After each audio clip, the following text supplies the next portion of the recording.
Merci d'être avec nous sur BFM Alsace. C'est l'heure de Planète Locale ce soir. Et si vous produisiez vous-même votre alimentation, même si vous n'avez pas beaucoup de place, 22 mètres carrés égale 400 kilos de légumes par an. C'est ce que promet une start-up alsacienne basée à Molsheim qui s'appelle My Food, une start-up cofondée par Mathieu Urban. Bonsoir.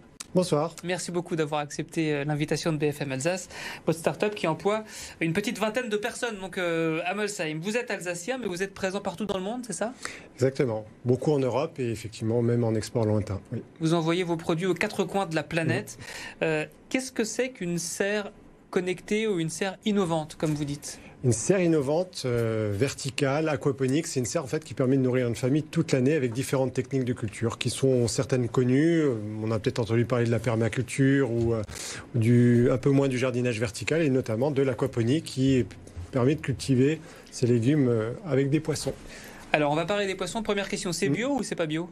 Alors, le bio, c'est une certification pour des légumes. Nous, on ne produit pas des légumes, on produit la serre qui va produire les légumes, en fait. Donc, on ne certifie pas, par exemple, ces légumes qui sortent de son potager. Mais si j'achète votre serre, est-ce que je fabrique des légumes bio ou pas? Alors, si on regarde les critères du bio, c'est-à-dire les résidus, pesticides ou autres, on est bien mieux parce qu'on a 0 résidus.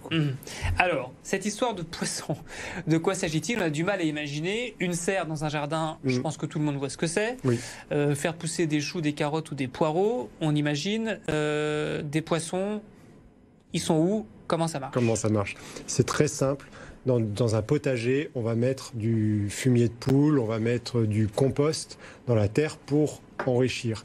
Et bien là, en fait, c'est directement les poissons dans l'eau. Donc, on a du fumier de poisson dans l'eau. Donc, c'est les excréments des poissons? C'est ça, qui font finalement les nutriments pour les légumes. Et donc, dans une recirculation d'eau, les plantes vont faire de la phytoépuration et nettoyer l'eau pour les poissons. Donc en fait, on est dans un circuit de recirculation d'eau et ça bénéficie pour les plantes qui vont se nourrir de ça et les plantes vont nettoyer l'eau pour les poissons. Alors c'est peut-être nécessaire de préciser dans ce cas-là qu'on parle de serre verticale. Exactement. C'est ça? Que les légumes ne poussent pas vraiment dans de la terre, mais dans des petites colonnes de mousse. C'est ça. L'eau remonte des poissons qui sont dans un bac en dessous, c'est ça? Alors très précisément, en fait, on va prendre l'eau et on va, avec un système d'irrigation, filtrer et l'envoyer et ça redescend après dans les bassins. Pourquoi? Parce qu'en fait, les jardins aujourd'hui sont de plus en plus petits. Quand on a un jardin et qu'on a déjà mis la terrasse, le trampoline et qu'il reste généralement très peu de place pour les potagers, et ben en fait, dans un volume en plus sous serre, si on veut cultiver substantiellement, la culture verticale permet de le faire. Je peux faire pousser quoi? Tous les légumes, en fait, vraiment tous les légumes, sauf ce qui pousse dans les arbres, les fruits type pommes, poires ou autre chose, mais tout ce qui est légumes, on peut tout faire dans la serre. Et des fruits, quelques-uns aussi, des fraises? Oui, par effectivement, exemple des fraises, des framboises, des melons, des pastèques, tout ça, on peut faire dans la serre, effectivement.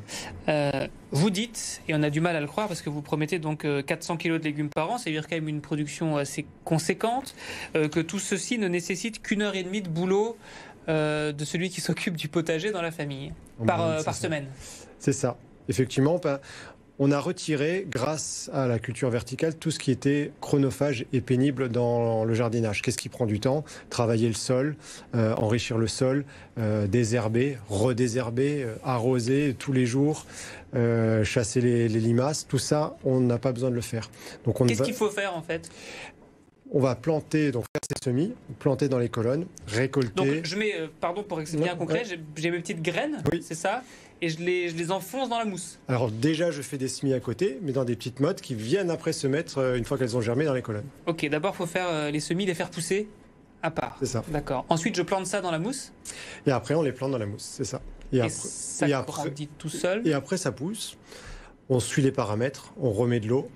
La serre étant connectée, il y a des paramètres à suivre, notamment pour les poissons. C'est important, le pH, la température de l'eau. Il y a des paramètres à suivre.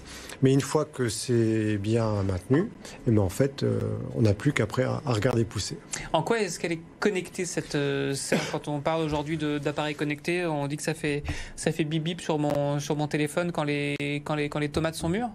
Alors, vu qu'on a rendu le système très simple d'utilisation, il y a quand même du coup des contraintes techniques qui doivent être maintenues. Donc en fait, on va pas contrôler la distance. On va pas dire serre, ouvre-toi. On va plutôt voir les informations à distance et des recommandations sur ce qu'il faut faire. C'est-à-dire, si par exemple il y a une variation du pH, eh ben, on va dire peut-être remets un peu plus d'eau comme ça, ou ouvre les portes parce qu'il fait un peu trop chaud dans la serre. Voilà, le climat est contrôlé, il y a des ouvertures automatiques, il y a une ventilation, tout ça c'est contrôlé, mais il y a quand même des opérations manuelles à faire. S'il n'y avait rien à faire, ça serait trop facile.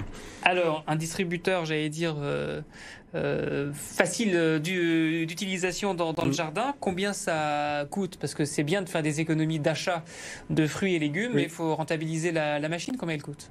Alors déjà on l'a fait parce que pour que les gens aujourd'hui cherchent à produire vraiment pour nourrir une famille toute l'année, donc on va produire de quoi nourrir 60-80% du besoin. Donc ça c'est des économies qu'on va faire en magasin, et l'objectif c'était qu'il y ait un retour sur investissement intéressant de cette serre. Donc la serre elle va être rentabilisée en 5 ans à peu près, et le panier moyen d'une famille qui dépense en magasin actuellement c'est 175-200 euros pour du bio tous les mois. Donc ça c'est à peu près ce que va coûter la serre pendant 5 ans, soit à peu près 10 000, 12 000 euros, ça dépend en moyenne. Après ça dépend des équipements qu'on va mettre à l'intérieur.